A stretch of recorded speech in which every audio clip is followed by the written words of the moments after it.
Hey, Bastish B here for 64K, and welcome to another episode of Compilation Nation.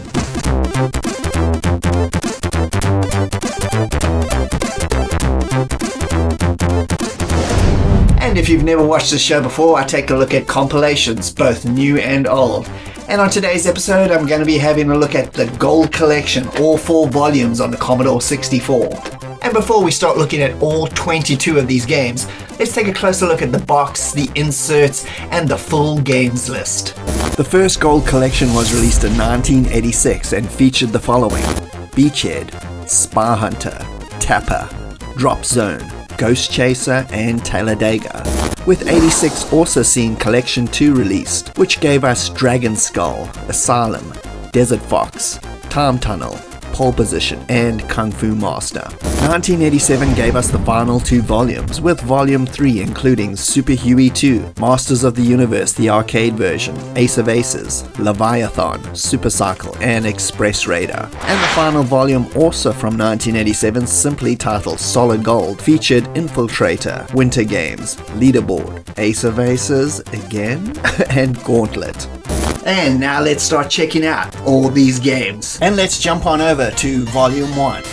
Talladega was released in 1985 by Cosme and is also known as Richard Petty's Talladega in the US. It's the first game with a real NASCAR endorsed player for the license. It's a very fast-paced game that's kind of rough around the edges in terms of graphics and sound, but actually plays really well and is quite addictive. The speed is super fast, dodging cars is actually doable, unlike a lot of C64 driving games. I also love going into the pits. It's like Pit Stop, except you just get to select from a menu item and it's done, and there is a level of strategy in checking your tires and fuel and knowing when it's time. It's not the C64's best racer out there, but it is a lot of fun to play. Drop Zone was released by US Gold on the C64 in 1984. Developed by Archer McLean of RK Plus fame, it's essentially a clone game of Defender, but in my opinion, it's slightly better. Your goal is to pick up scientists and return them to your base, all the while blasting aliens that either get in your way or are trying to abduct the scientists. Its fast-paced arcade action tropes shine through, with very tight gameplay and really good sound effects to complement the action. You have a map at the bottom of the screen to help you get to those scientists quickly, and a few extra abilities such as a cloaking device and a smart bomb for dire situations. Check out our Hands-On Gaming podcast episode where we check out every single version of this game for more info on this shoot-'em-up gem. Tapper was an early 1983 conversion of a Bally Midway arcade game and published on the C64 by Sega. You're a barkeeper and have to keep the hordes of drunks happy by keeping them liquored up until they leave. The goal is to serve everyone as quickly as possible and get them out of your bar. It contains a multitude of different locations to serve up your drinks, a bonus minigame where you have to try and watch a single can as someone mixes it up, which is a nice little break from the frantic barkeeping. This is a very faithful version of the arcade and is extremely impressive. It plays well, has big, colorful graphics, and good musical ditties and sound effects. It's a good example of a brilliantly done early arcade conversion on the old breadbox. Next up, we have Spy Hunter, published by US Gold and Sega, based on the excellent Bally Midway arcade game of the same name. Considering this was a 1983 arcade release, I think they did an exceptional job of capturing the look, sound, and feel of the original, even with some slight differences. In the game, you play a James Bond-styled secret agent taking out spy scumbags in your souped-up car, boat, and helicopter. You can use machine guns, rockets, and even upgrade yourself. The graphics are fairly simple, but do the job well, and the gameplay is extremely satisfying, smashing bad guys off the road or simply blasting them in your boat of death. The Peter Gunn-themed music complements the action so well and feels like it was made specifically for this game, as it fits in perfectly. Overall, it's very simple, but just has a ton of little nuances that make playing it endlessly fun. Just load it up, kick back, and go with the flow. Beachhead was released in 1983 by Access Software, who later went on to make the excellent Leaderboard and Tex Murphy Adventure series. It was an action game set in World War II with multiple styles and really on-point gameplay that required real skill and wasn't unfair either. It was a great balance of gameplay. You had sequences where you were sneaking your ships through underground caverns, blasting planes and boats with your big cannons, and even driving a tank. It was well ahead of its time for a 1983 release. Don't let the basic graphics and simplistic sound effects put you show off. It's a fantastic game and a real gem of the early C64 software releases. Ghost Chaser was released on the C64 in 1984 by Fender and published by US Gold. It's an obscure platform exploration game where you are raiding an old mansion of its treasure. The mansion has 16 levels to it, with plenty of different types of traps, ghosts, skeletons, and all manner of other obstacles to overcome. You need to find a key in each section to open the way to the next level. You can collect ectoplasm and throw them at ghosts, or just avoid them to try to survive. It sports okay graphics with a really weird Apple II type color scheme and very basic sound and music. It plays okay, although throwing the ectoplasm is like trying to use the rocks in Dark Castle. Overall, it's an okay game, but definitely nothing to write home about.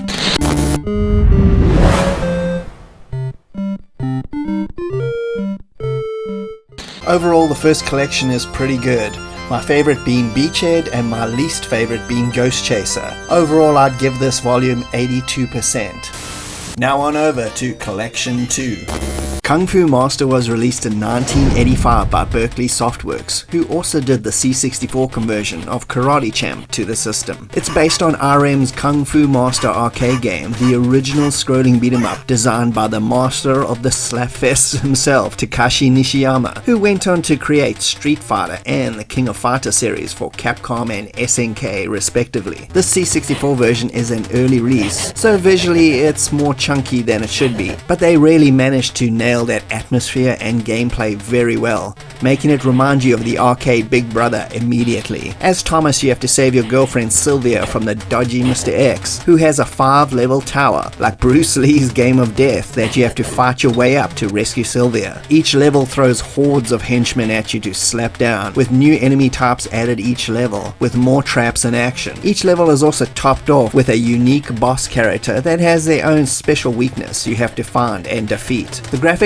are pretty chunky as I mentioned, but still represent the arcade fairly well, with some nice satisfying sound effects and a pretty good rendition of the arcade's mindless but addictive main tune. And if you're finding the game a little bit too difficult on the first level, you can always use the C64's hidden cheat and pull out your gun and cap a bunch of dudes. It's very satisfying.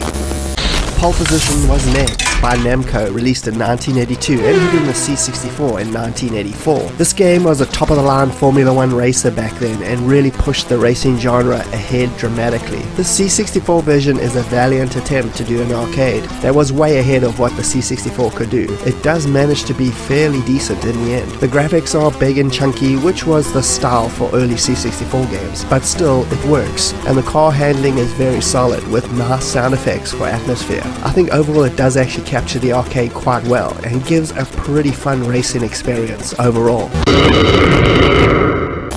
Time Tunnel is an interesting adventure game released in 1985 and published by US Gold. It's a game where you get to play a gnome who can teleport to different time periods to solve puzzles, which will help him become King of the Gnomes. It's pretty bizarre. The puzzles are very unique, the time periods are very cool with the Stone Age, Western Frontier, Salem, and a whole bunch more to explore. It's a very clever game on the C64. The graphics are functional at best though, and so is the sound, but it's more about the clever gameplay and the weird storyline that keeps you interested. The Zap64 review of the time was absolutely terrible. They totally missed the point. Please ignore it. It's well worth playing for adventure fans, and there really aren't that much of these types of games on the old breadbox as it is. Desert Fox was released on the C64 in 1985 by Sydney Development Corporation. Sydney were a Canadian software company that partnered up with Accolade in the mid-80s and published many great games through them, including The Dam Busters and Fight Night. And if you want to know more about the company, please check out my documentary on the history of Accolade. And now back to Desert Fox, which is an arcade action strategy title. There was a genre that was very popular at the time. The game takes place in World War II during the North Africa campaign, with you trying to take down Rommel, the real-life German commander of the Afrika Korps. His nickname was the Desert Fox, hence the game's title, and he was in charge of the 21st and 15th Panzer Tank Divisions. He was a well-respected opponent even amongst the Allies. He was later forced to kill himself by cyanide after being discovered as one of the co-conspirators in the attempt to assassinate Hitler. The game, however, focuses on you trying to take and capture Allied depots and ultimately confronting Rommel in a one-on-one tank duel. The gameplay is broken down into two parts. The strategy element includes setting your course on the map to the nearby depots, checking on your radio to see what obstacles that you'll be facing ahead, which are the arcade minigames, and also watching what Rommel is up to. You can end the campaign by taking him on at any time as long as you can reach him. By listening in on your radio, you can learn what you may encounter by going in a certain direction and can choose to alter your course or take them on. There are 5 minigames in total, and all of them are pretty good. You have Stuka Attack, which is you fending off the German Stuka planes. Minefield is you traversing a minefield, avoiding or shooting your way through it. Ambush is you driving through a canyon, getting blasted from all sides as you take out their gun emplacements. Convoy is an attack on one of your supply convoys, and you have to defend it. And finally, Tank Duel, which is duels with the Panzer Division or Rommel himself. There are also 5 different campaigns, each increases with difficulty and the amount of objectives that needs to be completed. I used to play this game for hours on end in the 80s and loved its combination of strategy and arcade action. The graphics still look pretty good for a 1985 game, and the speech samples are really well done, imitating the old radio sound really well. Zap 64 magazine sang the game's praises as well, scoring it an 87% overall, and it's a really easy game to get into and hard to let go once you start. You should check it out. Asylum was released on the C64 in 1986, an update of a text adventure game from the early 80s on the TSR-80, this time though with graphics added as well. You basically have to escape an insane asylum in one piece. The gameplay is quite unique. It's a combination of a first-person dungeon crawler and a graphic text adventure game, and it actually works quite well. Make sure you definitely have a pen and paper handy, because mapping is essential. The graphics are excellent, it's very atmospheric. The inmates are all super crazy. The puzzles are a little bit tricky, but everything is doable.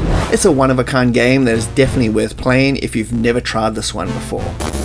Dragon Skull was released on the C64 in 1986 by Ultimate, and was the final game in their Sir Arthur Pendragon series of action puzzlers that had seen a whole series of exclusive games on the C64. It again mixes a combination of action sequences with simple puzzle solving, where you have to find and destroy the Skull of Souls on a mysterious island called Dragon Skull. The game is a bit more arcade action heavy than previous entries, but the puzzles are still fun to figure out and the graphic style is pretty cool. The music though is way too short and repetitive. It definitely needed more tracks, otherwise it drives you insane. The game, for whatever reason, got terrible reviews from Zap 64 and Commodore user at the time, and I totally disagree with them. Its concept is a little bit worn out for the series at that point, but taken as a game by itself, it's pretty atmospheric, enjoyable to explore, and features plenty of action and puzzles.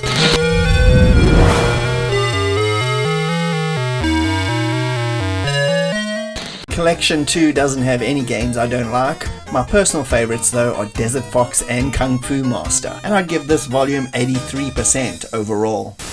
Now on over to Collection 3. Express Raider hit the C64 in 1987, published by US Gold, based on the Daddy East arcade game about a mad cowboy trying to rob a train. It's straight up simple arcade tropes without any frills, and it's a combination of both arcade beat 'em up segments with also some horseback shootout stages. You gotta fight your way onto a train, then take out everyone in quick succession, as you're on a strict timer before a bomb goes off and separates the stagecoaches. The graphics and sound are both a bit amateur hour for a 1987 C64 release, but the game still has an addictive charm to it despite its simplistic production values, and it's still kind of fun to play. And next was Super Cycle, a motorbike racing game that makes the C64's version of Super Hang-On look like it was programmed on an Atari 2600. This was an amazing racing game. Here's my original copy I got in 1986 and I treasured it as a kid. It's a straightforward point-to-point racer against opponents and the clock, taking place on real roads across the US. You can pimp yourself out and your bike and then get racing. The speed in this game is absolutely amazing and the controls are tight and precise, with some lush graphics, excellent animation and details that Epix was known for. The title music is also very catchy and it always gets in my head. This is still the best motorbike racing game on the C64 in my opinion, and Zap64 magazine gave it a massive 95% overall.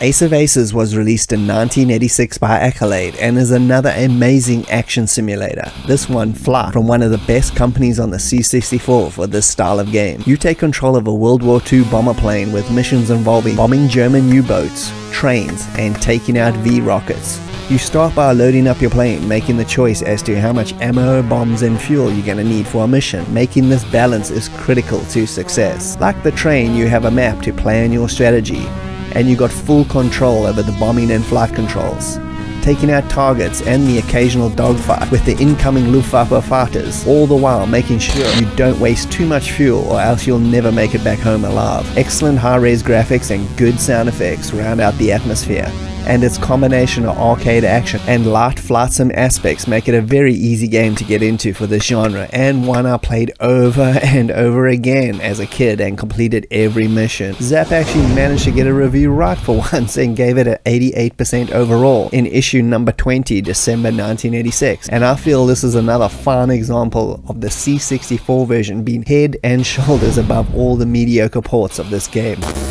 Masters of the Universe, the arcade game, hit the C64 in 1987, made by Adventure Soft UK. It's also known as the Ill Earth Stone, and is not to be confused with the two other Masters of the Universe games on the 64, namely Super Adventure and the movie-based game. This one takes the form of a side-scrolling platform action adventure. You have to collect a bunch of items to give to Orko, who's been imprisoned in Castle Grayskull by Skeletor, who's taken over. With these ingredients, he can cast a spell and win back the castle. You can use your sword to kill enemies or charge it up by finding blades that allow you to shoot enemies from a distance. Graphically, it's pretty nice with sharp graphics, and the TV show theme is done quite well by Ben Daglish, even though it starts to drive you insane after a while. Gameplay is a bit spotty though. The frame rate is very slow and the jumping is awkward to say the least, but it's not terrible. It's just an average licensed game that could have been much better or way worse. It's only really recommended for die-hard fans of the TV show though.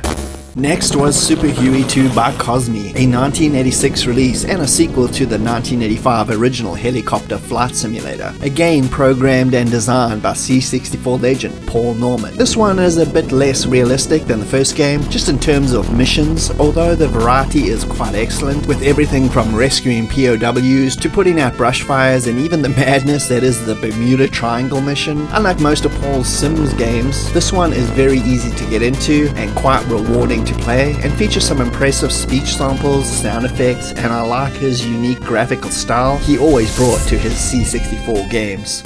Next was Leviathan, released in 1987 by English Software, a short-lived but very cool company that also put out the awesome Night games and the excellently underrated Octopolis. Unfortunately, Leviathan is not their best. It's basically a clone game that takes the best of Uridium and Zaxxon and attempts to mash them together for an isometric shoot-'em-up. It doesn't work at all. Visually, the game is very impressive and also features a great David Whittaker menu tune, but controls are just an absolute mess and it's impossible to play, with the enemy height being a major issue and your ship is extremely difficult to maneuver. It's a real shame as it's a really slick production destroyed by simply bad gameplay. We interrupt our program to bring you this important message.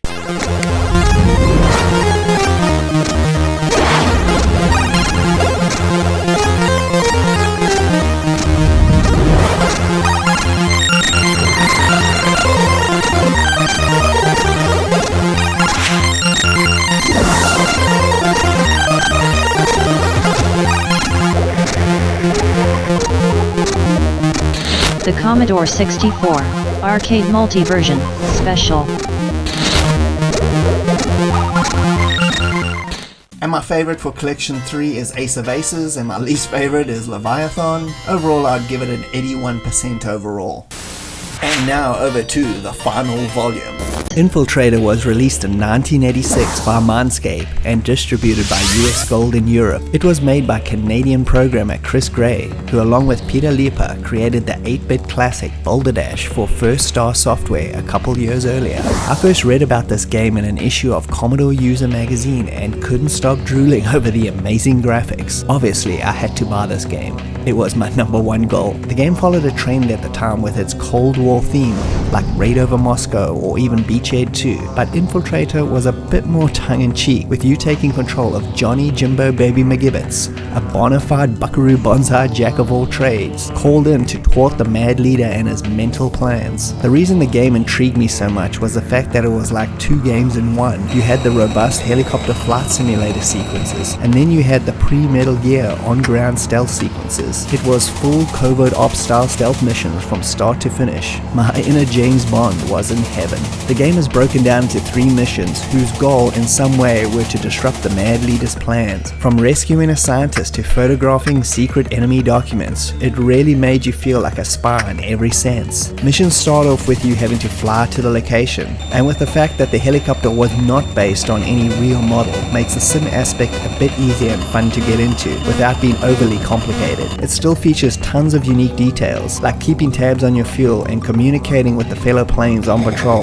and also blasting them out of the sky if you didn't manage to convince them of your credentials. The second part of each mission involves on-foot stealth infiltrating. You had lots of gadgets to aid you, like fake IDs, mine detectors, sleeping gas, etc. Avoiding the guards and searching the buildings for the mission items or objectives was the goal. Once accomplished, you had to fly back to your base, land, and then the mission was over. Never had I played a game that delivered that full mission package of being a spy from start to finish. Every encounter in the sky and on the ground would make me sweat. One wrong move or poor choice and you were dead. The game sports some pretty good sound effects on the ground and in air, with some really impressive graphics, especially in the flight simulator sequences that blew me away in 1986, and still look quite good replaying it now. Zap 64 magazine gave the game a massive 92% overall, which it richly deserves, with its 2 games in one approach that melded together so well in a classic C64 game that everyone should try.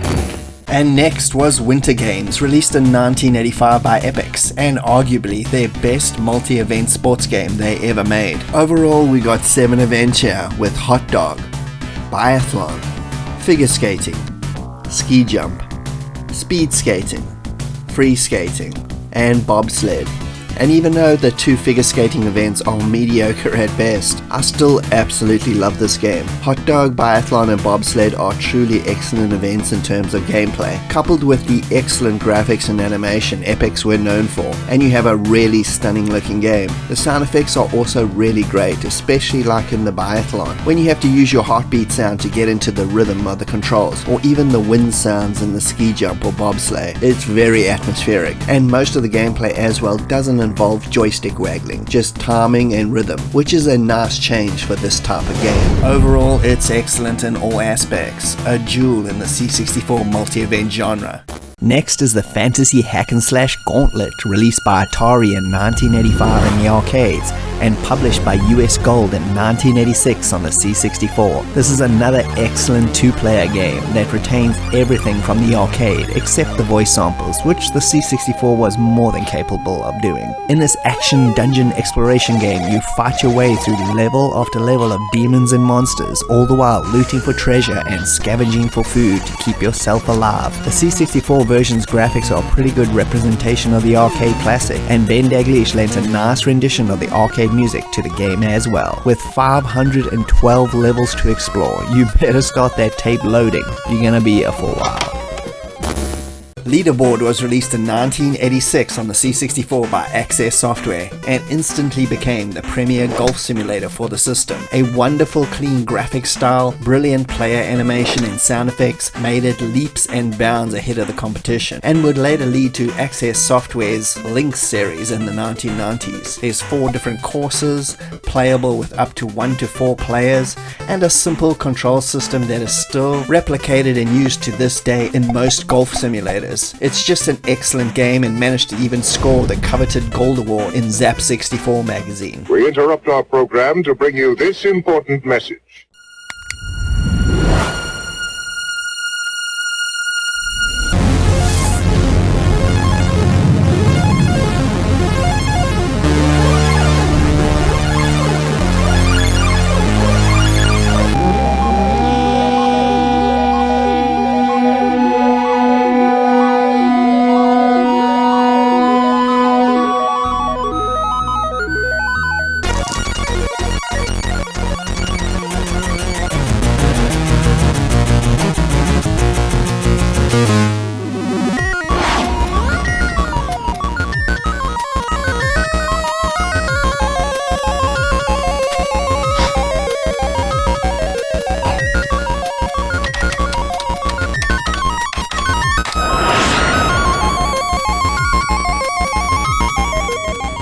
Overall, every game on this volume is excellent. I'd give this compilation 90% overall, and it's by far my favorite. And that's it. I hope you enjoyed that. Please check out some of the older episodes. They feature a lot of new and older compilations. A lot of good stuff. Thanks for joining me, BastishB at 64K. I hope you had a good time. And if you can please like and subscribe, they'll be greatly appreciated. And I'll see you next time. Cheers.